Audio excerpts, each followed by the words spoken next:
Isabeau of Bavaria became a queen whose power depended on the nights she spent in the beds of court men. Orgies and frequent sexual encounters were a normal tool of influence for her, and it was after these nights that she developed a persistent burning between her thighs that slowly turned into painful cracks and thick, foul-smelling discharge. The odor grew stronger over time, and she hid it from her husband and the entire court under heavy gowns and expensive oils. Her undergarments had to be burned so no one would see the signs of infection. She hid the symptoms as carefully as she hid her lovers, trying to appear calm while the disease was eating through her body and pushing her closer to the moment when the truth would come out. Isabeau of Bavaria arrived at the French court in 1385 when she was only 15 years old, pulled from her relatively modest life as a minor German princess and thrust into marriage with Charles VI of France, a king who seemed perfectly normal when she first met him but who would soon descend into a madness so complete and terrifying that it would leave her essentially alone at the most dangerous royal court in Europe. She had been raised to be decorative and obedient, trained in the usual accomplishments expected of noble women like embroidery and dancing and looking beautiful at ceremonies, but nothing in her education had prepared her for what it would mean to be married to a man who would forget his own name, attack servants with weapons, run screaming through palace corridors believing he was made of glass that would shatter if touched, and spend months at a time completely detached from reality while the kingdom fell into chaos around him. The madness started gradually with small episodes that people tried to explain away as stress or illness, but by the time Isabeau had been queen for just a few years it became impossible to deny that Charles was completely incapable of ruling, and the power vacuum this created was immediately filled by ambitious nobles who saw the mad king's wife as either a potential ally to manipulate or an obstacle to eliminate from their path to power. Isabeau was young and essentially powerless in her own right, with no army of her own, no independent wealth beyond what the king's treasury provided, and no real political training beyond the basic understanding that queens were supposed to smile and produce heirs and stay out of the way while men made the real decisions. But staying out of the way was not an option when your husband was incapable of making any decisions at all and every duke and prince in France was circling the throne like wolves waiting for weakness. She learned quickly that a queen without a functioning king had exactly one form of currency that mattered in medieval politics, and that currency was her body, her beauty, her ability to form alliances through relationships that went far beyond the formal political marriages that structured medieval power. The first and most significant of these relationships was with Louis, Duke of Orleans, the king's own brother, who was young and ambitious and saw in the mad king's wife an opportunity to legitimize his own claim to influence over the realm. Their affair was conducted with barely any attempt at secrecy, with Louis spending nights in the queen's chambers and making decisions alongside Isabeau while Charles raved in his apartments about imaginary enemies and refused to bathe for months at a time because he believed water would poison him. The affair with Louis was not about love or even particularly about desire. It was about survival in a political environment where Isabeau had realized that her only path to maintaining any power and protecting her own children was to align herself with someone strong enough to protect her from the other factions at court who wanted to control or eliminate her. Medieval French politics was brutal and unforgiving, and women in Isabeau's position who tried to maintain their virtue while surrounded by ambitious men usually ended up dead or locked away in convents, so she made the calculation that many women in her position had made before her and decided that her body was a tool she could use to buy protection and influence in a world that gave her no other options. But Louis was not the only one, because alliances shifted constantly in the chaos of the French court, and Isabeau learned that relying on a single protector was dangerous when that protector could be assassinated or fall out of favor or simply decide she was no longer useful. So she cultivated other relationships with other powerful nobles whose names have been partially lost to history but whose presence in her chambers was noted by servants and courtiers who kept careful records of every scandal for future use. She became known throughout France and Europe as a queen whose morals were questionable at best, with foreign ambassadors writing home about the shameless behavior of the French queen who took lovers while her mad husband wandered the palace talking to people who were not there. And the reputation damaged her politically but also gave her a kind of power because everyone knew that crossing Isabeau meant potentially losing access to the center of French power that she occupied by default as the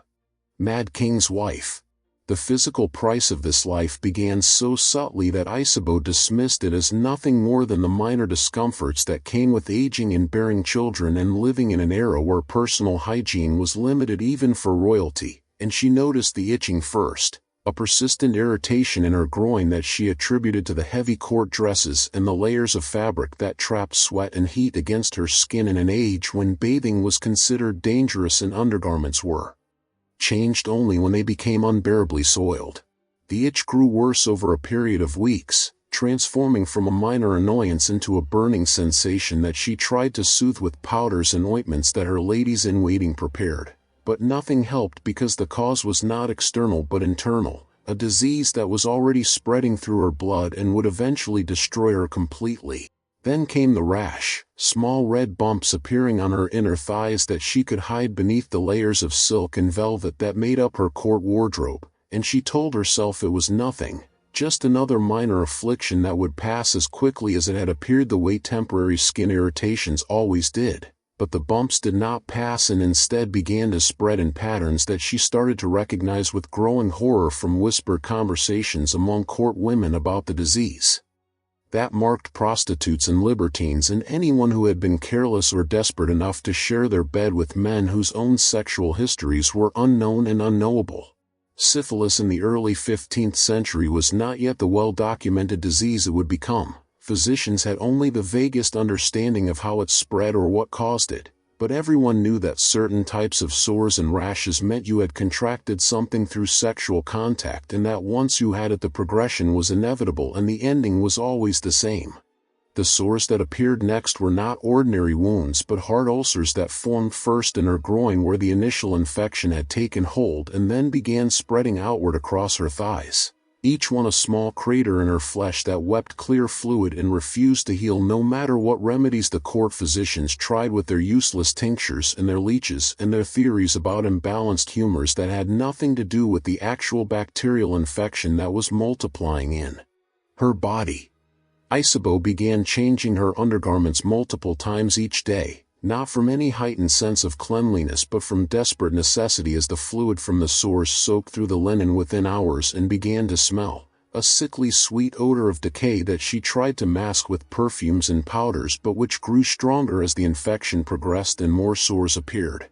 The skin around the ulcers began to crack and darken, the flesh becoming inflamed and tender to the touch, and she found herself walking with a careful deliberate gait designed to prevent the fabric of her dress from rubbing against the wounds that now covered the upper portions of her thighs and were beginning to creep onto her lower abdomen. Her ladies-in-waiting noticed the queen's strange walk and the frequency with which she changed her undergarments and the increasing amount of perfume she wore, and they whispered among themselves about what these signs might mean. Because in a royal court nothing remained secret for long and everyone was always watching for signs of weakness or scandal that could be exploited for political advantage.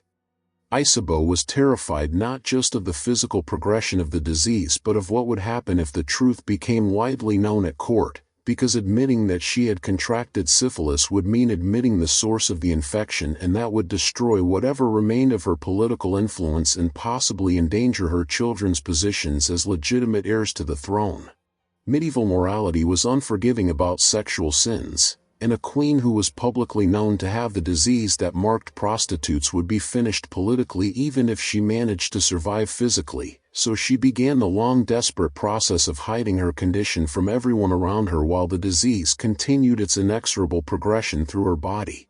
The progression of syphilis in Isabeau's body followed the logic of untreated bacterial infection spreading through tissue and bloodstream, moving from the primary stage of localized sores into the secondary stage where the infection announced its presence throughout her entire system with symptoms that became increasingly difficult to hide from the watchful eyes of the French court.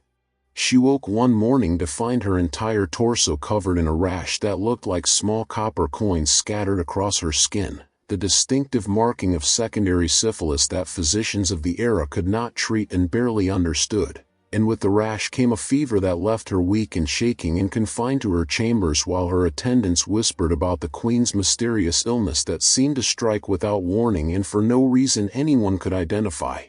The hair that had been one of her few remaining sources of pride began falling out in clumps, first from her head where she would wake to find strands scattered across her pillow, then from her eyebrows and even her eyelashes, giving her face a strange naked appearance that she tried to hide beneath elaborate headdresses and veils that became increasingly heavy and ornate as she attempted to disguise the evidence of her disease.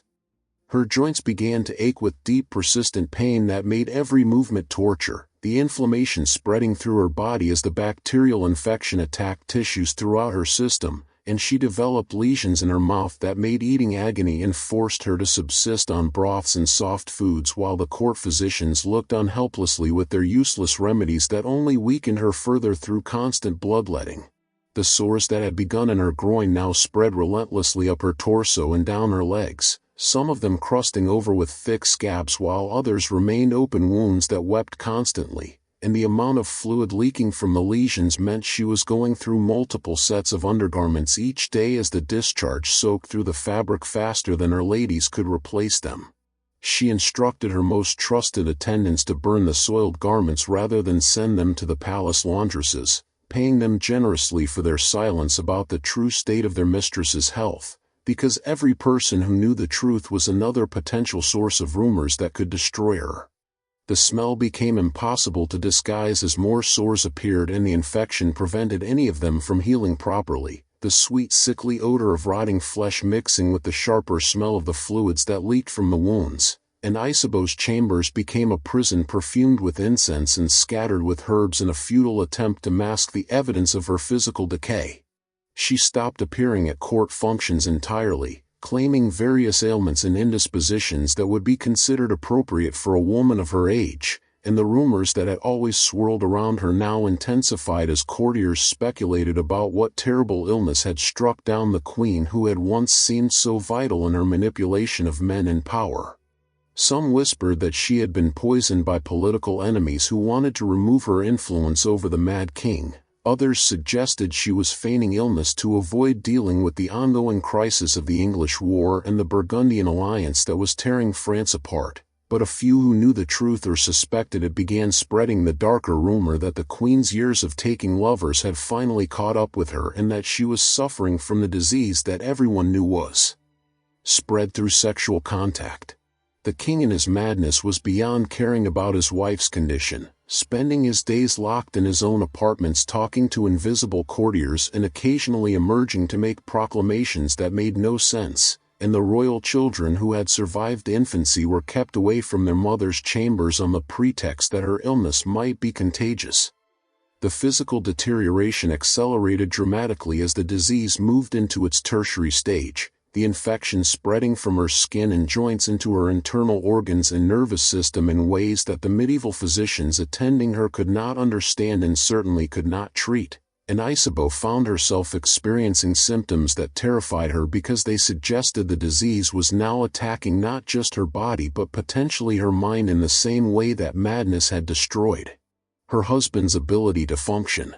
She had spent decades watching Charles descend into complete mental collapse, had seen how his grip on reality shattered and reformed in configurations that bore no resemblance to the actual world around him, and now she feared that the same fate awaited her as the bacterial infection ate away at nerve tissue and potentially even brain matter. Her legs began to swell with severe fluid retention, the edema making the skin stretch tight and shiny over her calves and ankles until walking became nearly impossible and she took to her bed permanently, conducting what little business she could still manage from behind the heavy curtains of her four-poster while her most trusted servants stood guard to prevent anyone from seeing the full extent of her deterioration. The sores on her legs had become so numerous and so deep that they exposed muscle tissue beneath the destroyed skin, weeping constantly and filling the chamber with the overwhelming smell of infection that no amount of perfume could disguise, and her attendants had to change not just her undergarments but the bedding itself multiple times daily as the fluids from the wounds soaked through everything. The pain was constant and excruciating, a combination of the deep aching in her joints, the burning sensation from the open sores that covered most of her body, and the sharp stabbing pains that suggested the infection was now attacking her internal organs. And the physicians gave her opiates that dulled the worst of it but also left her in a fog where she could barely think clearly or maintain awareness of what was happening around her. She was essentially trapped in her own dying body, conscious enough to understand that she was deteriorating but too weak and too drugged to do anything about it, watching helplessly as the disease consumed her piece by piece while the court outside her chambers continued its political machinations without her.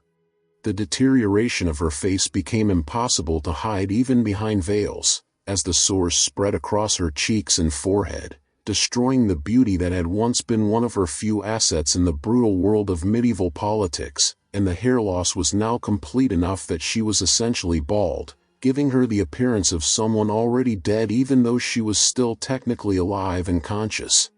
Her teeth began to loosen and fall out as the infection attacked the bones of her jaw, making speech difficult and eating nearly impossible, and she existed on thin broths and wine while her body consumed itself from the inside out. The few people who were allowed into her presence during this period reported that the queen was barely recognizable as the woman who had once been the center of the French court, describing instead a skeletal figure covered in wounds and lying in bedding that was constantly stained with the fluids leaking from her deteriorating body. And the smell was so overpowering that even the most loyal attendants had to force themselves to enter the room to provide basic care. Isabeau was dying slowly and in agony, paying the ultimate price for the decisions she had made decades earlier when she had believed that survival at court required trading her body for political protection, and now that body was betraying her completely as the disease she had contracted through those liaisons destroyed every system keeping her alive. The final stage came suddenly even though the disease had been progressing for years, because syphilis in its tertiary phase could remain relatively stable for long periods before suddenly attacking vital organs in ways that caused rapid collapse. And for Isabeau that collapse came in the form of paralysis that struck without warning when the bacterial infection finally reached the parts of her nervous system that controlled basic motor function. She woke one morning unable to move her legs at all, the paralysis complete and permanent, and within hours it had spread to her arms as well, leaving her completely helpless and dependent on her attendants for even the most basic functions while her mind remained conscious enough to understand exactly what was happening to her. The paralysis was accompanied by seizures that shook her deteriorating body violently and left her even weaker afterward, and the physicians who examined her understood that these were signs of the disease attacking her brain directly, causing damage that could not be reversed and would inevitably lead to death once enough neural tissue had been destroyed. They increased her doses of opiates to keep her comfortable, but there was nothing else they could do except wait for the inevitable final collapse, and Isabeau spent her last days drifting in and out of consciousness while the infection continued its work of destroying what remained of her physical form. Her internal organs began failing in sequence as the bacterial colonies spread through her abdomen, attacking tissue that had already been weakened by years of chronic infection, and she developed the kind of fever that signaled systemic collapse, her body temperature rising to levels that would have been fatal even without all the other damage the disease had caused. The sores that covered her body from groin to face began bleeding more heavily as her blood lost its ability to clot properly, a sign that her liver and other vital organs were shutting down, and the bedding had to be changed almost constantly as the fluids pouring from her wounds mixed with blood and created stains that would never wash out. The smell in the death chamber was overwhelming, a combination of infected tissue, bodily fluids, and the beginning stages of decay that set in before someone was even technically dead when their body was as damaged as Isabeau's had become. And even the most loyal servants found it difficult to remain in the room for extended periods despite knowing that the queen was dying and should not be left alone. She died in September 1435 after several days of final decline during which she was barely conscious, her body finally giving up after years of fighting an infection that medieval medicine had no ability to treat or even properly understand, and the official cause of death was listed vaguely as a long illness rather than admitting the true nature of the disease that had killed her. The body was prepared for burial quickly because of its condition, wrapped in layers of cloth soaked in preservatives in an attempt to control the smell and the visible evidence of the disease that had destroyed her, and she was buried with minimal ceremony given that she had fallen so far from the position of power and influence she had once occupied at the French court. The irony of her death was not lost on those who knew the full story, because Isabeau of Bavaria had spent decades using her body as a political tool to survive in a brutal environment where women had few other options, and in the end that same body had become the instrument of her destruction through a disease she had contracted while doing exactly what she thought necessary to protect herself and her children. Her reputation never recovered, with contemporary chronicles describing her as morally corrupt and using her death from syphilis as proof that sexual sin led inevitably to divine punishment, and later historians would argue about whether she had any real choice in the decisions she made or whether she was simply another victim of a medieval political system that gave women in her position no path to power except through relationships with men who could protect them. But regardless of how history judged her choices, the physical reality of her death was undeniable. She had died alone, in agony, destroyed by a disease that ate her body piece by piece while she tried desperately to hide the evidence, and her end served as a brutal reminder that medieval courts were dangerous places where survival often required choices that carried prices no one could predict when they were making them.